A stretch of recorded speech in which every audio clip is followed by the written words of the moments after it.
Assalamualaikum warahmatullahi wabarakatuh. Alhamdulillah wassalatu wassalamu ala rasulillah wa ala alihi wa sahbihi wa mawalah. Amma ba'du. Hari Minggu setengah 7 lah turun orang dari Ripan Baranti tentang Balai Lamo.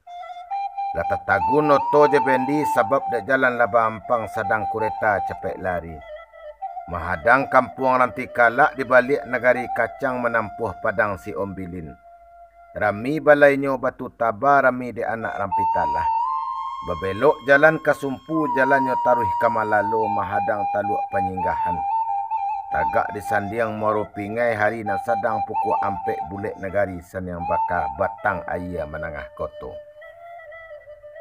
Cuba layangkan pandangan jauh, pandangan ampia cuba tukiakan ditimbang raso jo pareso. Dibawa bacamin diri diukua badan jo bayang-bayang. Tipak kepada Al-Arifi baru baraja-raja tagak, balun lai mungkin balari kancang. Taruh nak mungkin kata tampin kini basuo nambak pitua laki nan bak pipatah. Rumah tampak jalan dak tentu dicuba juo menyeraan jalo. Dimulai membuka pendaftaran. Kondak kini pabilo lai.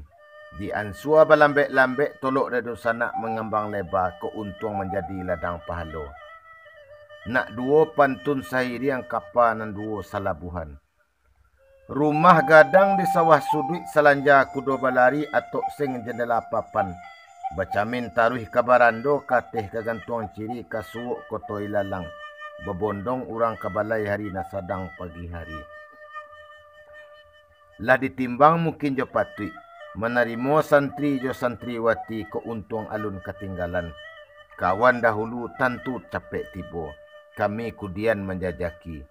Di sisi manona numpang. Nan sentiang keuntung leta bilai. Kami tunggu dun sanak di Al-Arifi. Assalamualaikum warahmatullahi wabarakatuh.